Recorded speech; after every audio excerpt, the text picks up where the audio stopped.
Good morning students, कैसे हैं? और मुझे उम्मीद आप करियर से होंगे। हम करने जा रहे हैं 6 चैप्टर कर रहे हैं 1, 2, 3 के लिहाज से, और 1, 1, 3 के लिहाज से हम 8वां चैप्टर कर रहे हैं। ठीक है, पोजीशन वेक्टर के मतलब इससे पिछले लेक्चर में हम सीख चुके हैं डेफिनेशंस और उनके डिटेल हम सीख चुके हैं। इसके बाद पोजीशन वेक्टर को करने जा रहे हैं। पोजीशन वेक्टर क्या होता है कि किसी भी पॉइंट की लोकेशन को तलाश करने के लिए, फाइंड आउट करने के लिए हम क्या करते हैं, पोजीशन वेक्टर का इस्तेमाल करते हैं। तो यहाँ पे हम एक पॉइंट, ये हमारे पास एक्स एक्सिस है और ये वाई एक्सिस है, और ये हमारा ओरिजिन है जहाँ पे एक्स एक्सिस वाई एक्सिस एक दूसरे को काटते हैं, वो ओरिजिन है। ओरिजिन को हम ओ से जाहिर करते हैं और इसकी पॉइंट्स होते हैं 0, 0, क्योंकि यहाँ पे एक्स एक्सिस की तरफ मूव कर रहा होता है ना वाई एक्सिस की तरफ, और ये हमारा होगा ओरिजिन पे जो इसकी वैल्यू होगी 0, 0 होगी। और ये हमारे पास है एक पॉइंट हमने कंसीडर किया है एक्स एक्सिस और वाई एक्सिस के दरमियान में, और इस पॉइंट को हम जाहिर करेंगे एक्स और वाई के साथ। ठीक है, तो ये ऑर्डर्ड पेयर होता है एक्स वाई, इसको हम स्मॉल ब्रैकेट में लिखते हैं, इसको ऑर्डर्ड पेयर भी कहते हैं।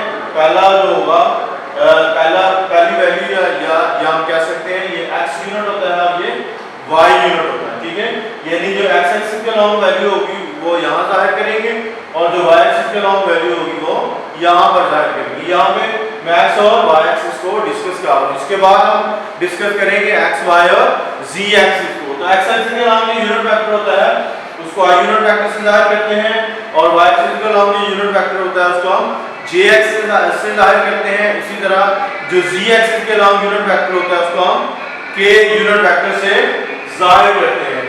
तो यहाँ से लेकर यहाँ तक जो हमारी लेंथ बनती है वो हमारे पास X into I unit vector बन जाएगा।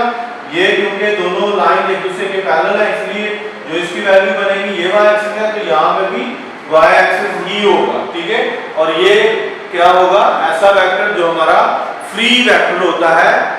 कौन सा होता है? Free vector. और फ्री वेक्टर जो होता है उसको हम क्या करते हैं, पैरेलल शिफ्ट कर सकते हैं। ठीक है, तो ये हमारा फिक्स्ड वेक्टर नहीं होता, तो y एक्सिस को हम यहाँ पे इसके पैरेलल शिफ्ट कर देंगे, तो ये हमारा बन जाएगा yj वेक्टर। तो जब हम इसको हेड टू टेल रूल की मदद से जमा करते हैं तो r वेक्टर जो क्या किस बात को जाहिर करता है, पोजीशन वेक्टर को जाहिर करता है। और ये पोजीशन वेक्टर क्या है, फ्रॉम o टू p, और ये हमारा r वेक्टर होगा। और ये क्या बन जाएगा हेड टू टेल रूल के लिहाज से i unit vector x into i unit vector into y into j unit vector.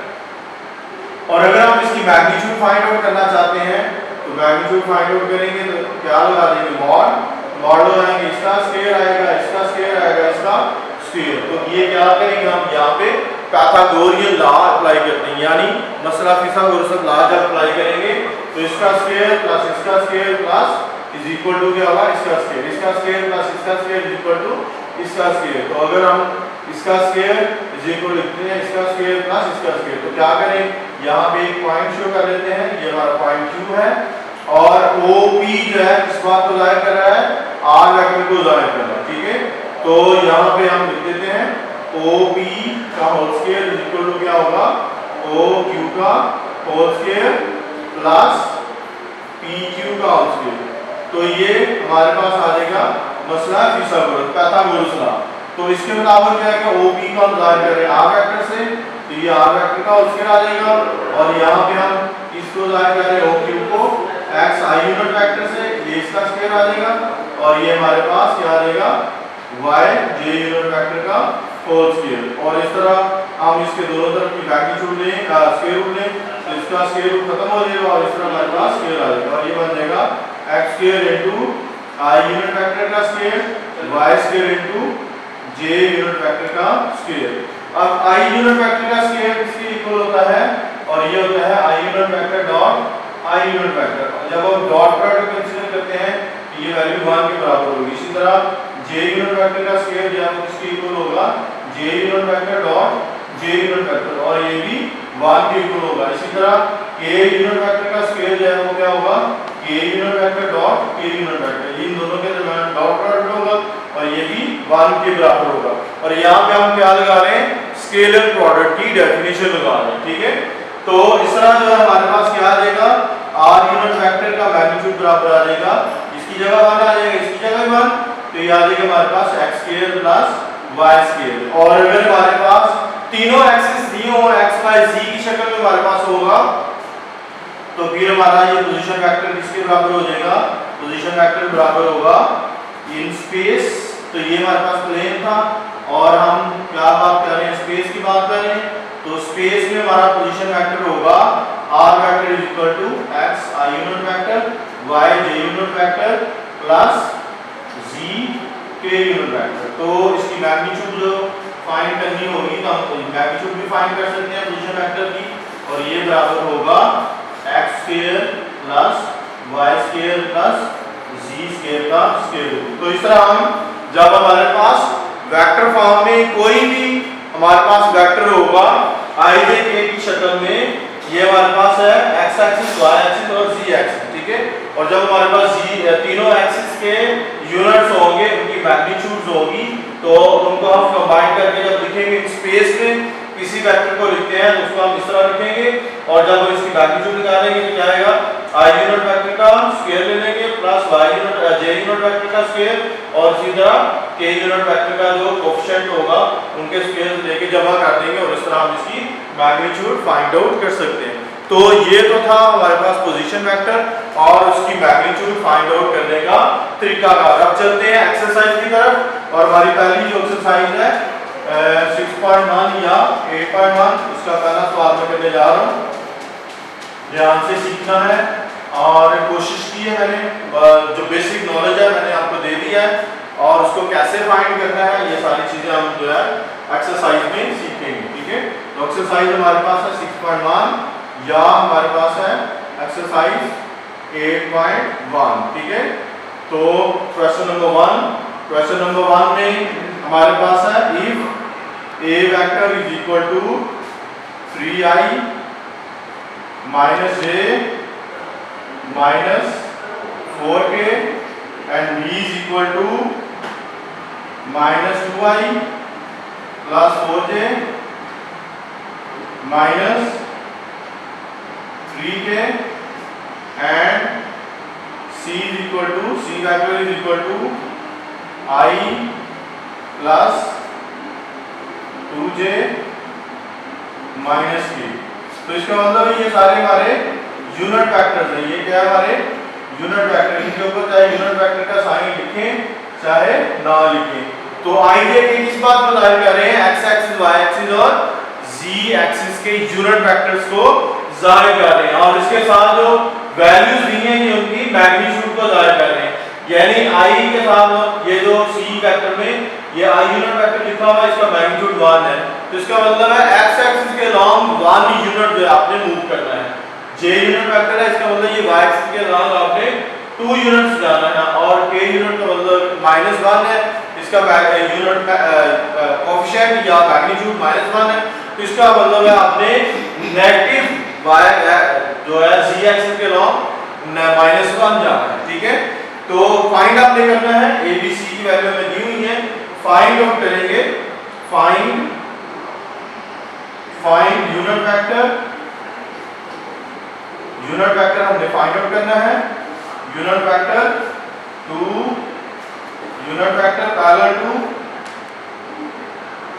Parallel to 3a unit vector minus 2b unit vector plus 4c unit vector. क्या करना है, सबसे पहले हमने इनकी वैल्यू निकाली, 3a minus 2b plus 4c को पहले सॉल्व करेंगे, ठीक है। तो सबसे पहले हम क्या करेंगे, इसको सॉल्व करना है, 3a vector minus 2b vector plus 4c vector. तो क्या करेंगे, 3 को a से मल्टीप्लाई करेंगे, 3i minus a minus 4k, उसके बाद आ जाएगा -2 into k हमारे पास है, b की वैल्यू हमारे पास है -2i plus 4j minus 3j, और उसके बाद हमारे पास c की वैल्यू है i minus 2j minus k, i unit vector plus 2j minus k unit vector. क्या करना है, सबसे पहले इसकी ब्रैकेट ओपन करेंगे, ये क्या आ जाएगा 9i minus 3j minus 12k, और इधर आ जाएगा 4i minus 8j plus 6k, और इसको मल्टीप्लाई करेंगे तो हमारे पास आ जाएगा 4i प्लस 8j -4 के। अब क्या करना है, आई यूनिट वेक्टर्स को अलग कर लेंगे, जे को अलग कर लेंगे और के को अलग कर लेंगे। तो आई हमारे पास में ये भी आई है, आई यूनिट वेक्टर है, ये भी आई यूनिट वेक्टर है और ये भी आई यूनिट। तो 9 + 4 13 और 13 और 4 क्या हो जाएगा 17 आई यूनिट वेक्टर। ठीक है, आई यूनिट वेक्टर को हमने लहरा कर लिया, के को लहरा कर लेंगे, जे को लहरा कर लेंगे और तीनों जो है यूनिट वेक्टर लहरा हम प्लस माइनस कर लेंगे। ठीक है, अब जे यहाँ पे -3 जे है, यहाँ पे -8 जे है, यहाँ पे +8 जे है। तो +8 जे और -8 जे कैंसिल और हमारे पास रह जाएगा -3 जे यूनिट वेक्टर। उसके बाद ये हमारे पास 12 -12 के है, ये +6 के है और ये -4 के। ठीक है, तो -4 और -12 -16 हो जाएंगे, +6 निकालेंगे तो -10 के हमारे पास रह जाएगा। और इस तरह हमारे पास वेक्टर आ जाएगा 2b + 4c वेक्टर। तो ये हमारा वेक्टर निकल चुका है। इसका हमने क्या फाइंड करना है, इसका यूनिट वेक्टर फाइंड करना है। ठीक है, तो इसका यूनिट वेक्टर फाइंड आउट करेंगे तो उसका फार्मूला हमारा बन जाएगा unit vector of 3a - 2b + 4c तो क्या करना है, वेक्टर ओवर वेक्टर का मैग्नीट्यूड जो है यूनिट वेक्टर होता है। वेक्टर ओवर वेक्टर का मैग्नीट्यूड क्या होता है, यूनिट वेक्टर होता है। तो सबसे पहले हम क्या करेंगे, इस वेक्टर की मैग्नीट्यूड निकाल लेंगे। तो मैग्नीट्यूड निकालनी है 3a - 2b vector + 4c vector का मैग्नीट्यूड। और इधर क्या रहेगा हमारे पास 17 का स्क्वायर प्लस माइनस 3 का स्क्वायर प्लस माइनस 10 का स्क्वायर। तो हमें कैलकुलेटर की जरूरत पड़ेगी, कैलकुलेटर का हम इस्तेमाल करेंगे यहाँ पर और इसको सिंप्लीफाई करेंगे। तो क्या करना है, 17 का स्क्वायर लिखना है, प्लस क्या आ जाएगा -3 का स्क्वायर +3 हो जाएगा और ये 3 का स्क्वायर, उसके बाद -10 का स्क्वायर क्या हो जाएगा प्लस का 10 हो जाएगा। तो उसके बाद हमें +10 का स्क्वायर लिखना है। ठीक है, तीनों का स्क्वायर लिख लिए, क्या लिखना है 17 का स्क्वायर प्लस 3 का स्क्वायर प्लस 10 का स्क्वायर।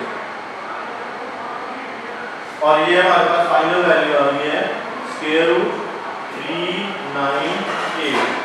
और अगर हम इसका स्क्वायर रूट फाइंड आउट करें तो इसका होल नंबर नहीं बनता। ठीक है, तो क्या करेंगे, हम ये सारी वैल्यू उठा के इससे नियम में लगा देंगे। ठीक है, कहाँ लगानी है, ये तो हमने यूनिट वेक्टर की इक्वेशन बनाई है। ठीक है, तो क्या करते हैं, इसको पहले आगे जगह हमारे पास थोड़ी है, ऊपर से साफ कर लेते हैं।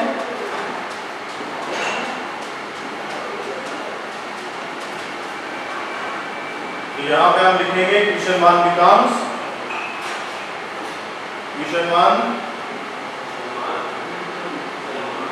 करेंगे तो क्या आ जाएगा, यूनिट वेक्टर